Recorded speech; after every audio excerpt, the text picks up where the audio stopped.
mine's branded. Right. Mine's unbranded. Good afternoon. Welcome to our panel on the 21st Century Media Agency, or as we like to refer to it, the cream filling in the cookie sandwich between Seth Meyers and Michelle Obama. I'm Stuart Elliott, former advertising columnist in the New York Times, now freelance journalist. I'd like to introduce my panel, and we're going to get right to our discussion of what magazine media need to do in order to position themselves for the future, and at the same time what's going to be happening on the other side of the table among the agencies and the marketer clients. So I'm going to quickly introduce our panel and then get right to it. First up is to my right, your left, my Cruz, your Sanders, as we call them now, left, right. Ingrid Otero-Smart, President and CEO of Casanova Agency. Next to her is Ryan Berger, founder of The Burger Shop and partner at Hyper, spelled H-Y-P-R, Hyper. Next to him is Michael Clinton, longtime magazine figure who is now president and publishing director at Hearst Magazines.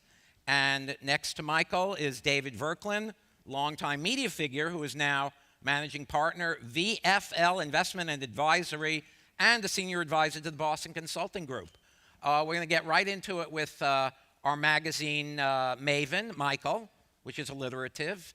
Going to ask Michael to jump in and sort of help us frame the discussion here in terms of what is the biggest challenge facing the magazine media and what can they do to position themselves as the agencies and clients are changing to meet the needs of the 21st century consumer.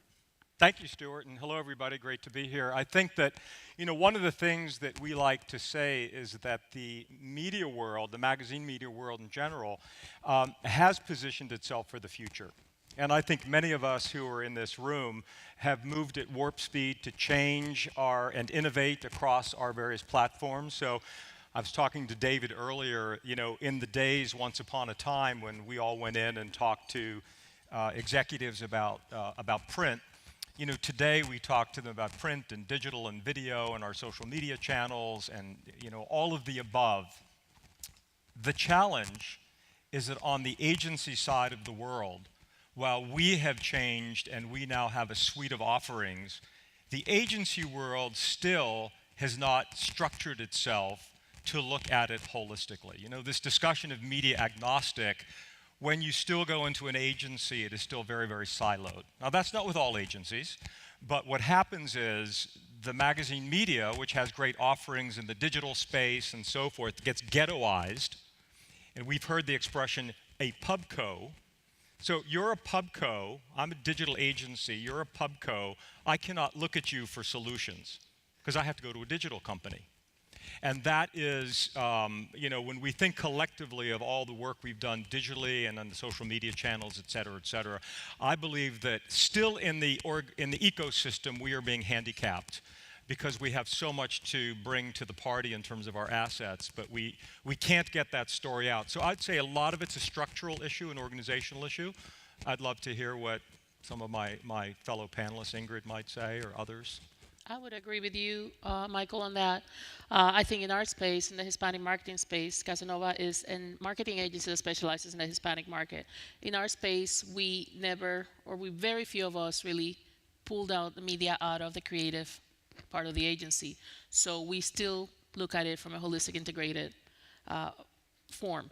It's really hard when your media agency sits here, your creative agency sits here, your digital agency sits here. It's very hard to do that integration. Your social agency is here, your digital agency is here, and who's kind of tying it all together? Exactly, and you need to make sure that you're not just talking to the media agency, that you're talking to the creative agency, because these guys may be looking at just cost per point, while we're going to be looking at what the idea is, what's the best idea that connects with our consumer. Yeah.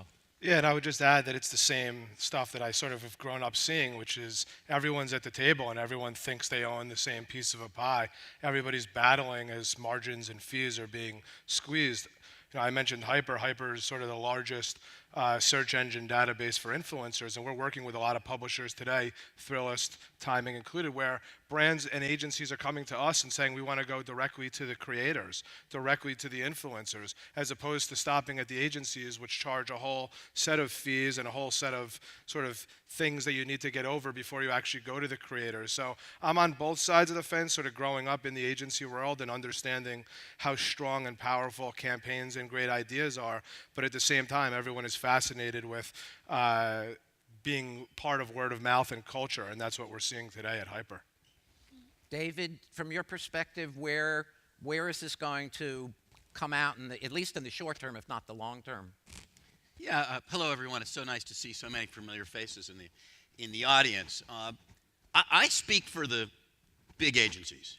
Many of you know that I was a CEO of one of the 5 big agencies in the United States, and I was one of the people that drove the breakup of media and creative into separate businesses and drove the consolidation of media to where it is today on the buy side. So let's get a grip of where we are, okay? There's 5 big agency groups in the world, period. That's the ultimate result of the consolidation trend that started 15 years ago.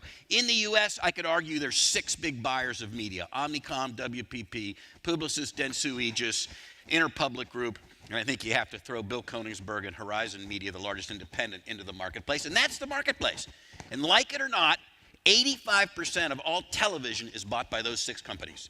85% of the TV. So if some of you are here from NBC or some of you are here from, CBS, that's your customer base. 6 big companies, 85% of the volume.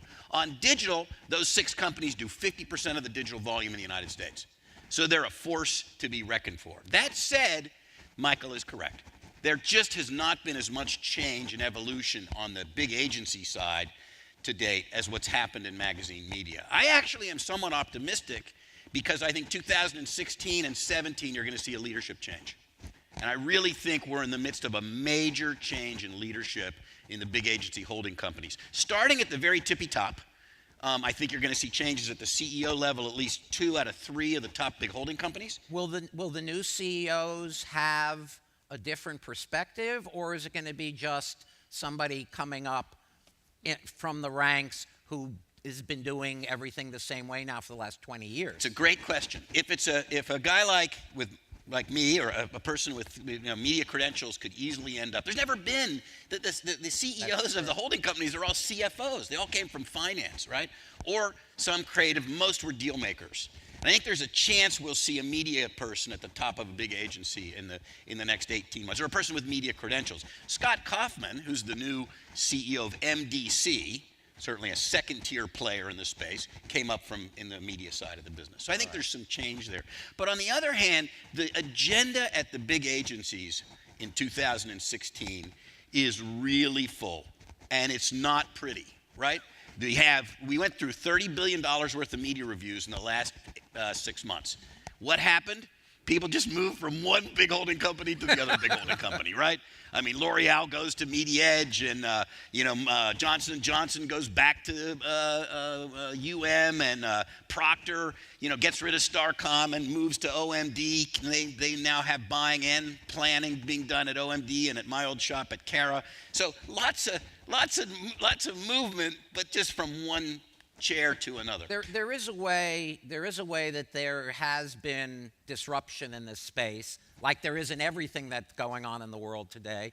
The disruption can now take place when the magazine media companies deal directly with the marketers, with the clients, and disintermediate the media agencies by forming a partnership where the creative is being created at the magazine media company, and in exchange, the marketer then buys their space and time and video and pixels and what have you from that magazine media company, thereby cutting out the media agency from the equation in a lot of these instances. Michael, is that something? It's happening every single day. I mean, I think one of the challenges, and when I speak to our media agency partners, they recognize this, that when the breakup happened and media agencies became their own entities and they had their own P&Ls and their own CEOs. Which was only about 20 years ago. Exactly. I mean, it was a very smart move, efficient move. It really, from that side of the house, I mean, what it really did was create big price pressure for the media world because of efficiencies, et cetera. But what's happening now in sort of the next generation of this, we talk about 21st century media. If anybody was at the ANA this past fall, you know, the whole discussion was around content and storytelling, breaking through the enormous amount of clutter, and brands, while they would like to be media companies, they really don't have the stomach to become a media company. They do publishing. They Yeah, publish. they publish, in social media. But media company means you have to have a 24/7, multi-million dollar commitment to build storytelling around your brand. And a lot of what it is light, L-I-T-E, content sort of thrown up on social media. Plus, you also have to have those relationships with the do. reader as a reader or a watcher of Absolutely. video or a reader of digital or print content, as opposed to knowing them as a consumer who buys your potato salad. Yeah. It's a different mindset when somebody's buying Coke versus wanting to read something that Coke has posted on its Facebook page. So last comment, and then I'll just pass the baton. But you know, so the media agencies historically do not have the infrastructure, the skill set, the people to create creative that is meaningful. So hence, some of it by de facto, some of it by being proactive, media companies, magazine companies, have become the content producers. We have huge business in that space now, as do the others who you saw on the panel this morning. Michael, Yeah. Yeah. I just have to say, I like that you say media partners, because we are. That's what we are supposed to be. We're all here for one thing, and it's making sure that we deliver for the client, and we're not here against each other. You know, we have. So I love the fact that you keep referring to it as media partnership.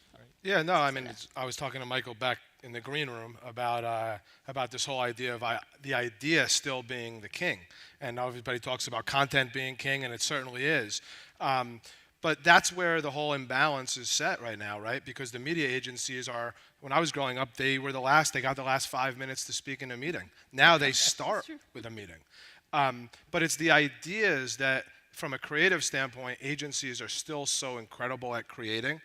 And that's the area that I sort of see in the next couple of years is, can media agencies, can brands flip the switch and have media and creative people at the top so that these campaigns and ideas start to become what everybody's talking about. We were talking a little bit in the back, I was talking about commercials, and I grew up with the 30-second spot, and now my kids, 8 and 5, even though nobody that I know watches commercials, they know every word to Peyton Manning's commercials. And they can't stop humming at Nationwide. So there's a whole idea. I mean, if you look at the Hoopers, even with all the NBA players, everyone knows these words to commercials that no one seems to be watching. Do you have a focus from what you're doing at your agency on, I hate to use the word, millennials? And if so, what is the mindset there about advertising and being marketed to, as opposed to some of the older generations of consumers? Yeah, I mean, of course, it's the funny thing that's out there, right, is everyone's trying to reach just millennials, and all the decisions are being made by people that, for the most part, aren't actually millennials. So to reach that group is obviously the most important thing out there. Look, we're working with brands like Pepsi right now at Hyper to provide them, and you look at someone like Thrillist, which is in a similar space to some of the people on the panel. Everything's designed to reach millennials. Why? Because they love talking and they love sharing. And I've built my career, and I've been teaching word of mouth media at NYU for 11 years, and its whole thing is about how do you get in to be part of culture? How are you going to get people to talk about you? Because when people talk and they share, that's what's trusted. Unfortunately, people don't trust when they read a Twitter handle as much as an individual, or when they read a magazine. So at Burger Shop or at Hyper, our biggest goal today is be part of culture, be part of people's lives, so that they could go out and do your work for you and let them talk about brands in a way that, as a brand, you just can't. And do you turn to the magazine media in those instances to help create that? Or do folks, they have the mindset saying, oh no, I'm going to go to some digital newbie, Yeah. next generation media company, digital native company that was founded 13 minutes ago. Stuart, you have always have all the great buzzwords, so I never put it past you. And I can string them together in any company. Exactly. Look, it's an area that has exploded, and some of our clients, yeah, they want to partner with media agents and publishers, no question. I think the big question is, and it's the key word I always use, is authenticity. Who are you partnering with so that it feels authentic? So when an influencer is pushing out information, it doesn't feel like it's bought or feel inauthentic. It has to feel right, and that partner is a crucial aspect of that partnership. But let me jump in here, because Ryan and I were talking about built-in influencers, and all of the brands in this room are built-in influential brands to the culture, and the editors and players on those brands. So you're talking about the millennials. So we publish Cosmo, as you all know, the largest millennial brand in the world. The 18 million readers of the magazine, 30+ million websites, huge following on Snapchat and Twitter and Facebook and all the above. There is a magazine that my mother, your grandmother, he's the young newbie here, read. And yet here's a brand that has continued to move with the next generation. And some of us remember when we were all the young kids on the panel, and they said, well, tell me what the boomers are thinking. Well, when the boomers were the Gen Xers and so forth, Cosmo was speaking to them as they are speaking to the millennials today. So the secret and magic sauce of magazine media is we move along with generations. And do you feel you're getting the credit for that? No. Because you got to have the cool, new, groovy 13-year-old, as Evan said, two guys in the dorm room. And then what happens is, with all due respect to the media world, let's flock to the new thing. No measurement, no stickability, no engagement, no proof, but it sure is a fun, shiny new toy, and we got to check that box. So that's and now there are hundreds and hundreds of different options that are available. So that's the conundrum here. And do you feel that on the agency side, if the media functions and the creative functions are smushed back together at some point in the near term or the longer term, do you feel that that's going to be beneficial to you, or do you think that it's going to start the whole education, evangelizing process all over again with a different bunch of people? I think it's less about creative and more about putting all of the thinking together. I was just out in Minneapolis with General Mills, and they just Mindshare. It's a great example of an agency that is very progressive in the way they're going to structure. Because what will happen with the brand team is all of the media folks will look at all of the channels. And they will say, if a magazine media company brings me a better idea, I'll buy that instead of what NBC Uni's bringing me or Facebook's bringing me or name any platform. And that, to me, is really where the healthiness of the relationships should go, because you need someone sitting in that seat who can look across all the channels and say, and how many people would you say are agnostic like that? A minority, a majority? It's evolved. It's still a minority. Still a minority. It's evolving. It's changing. I think the more progressive agencies are restructuring to accommodate for that kind of future.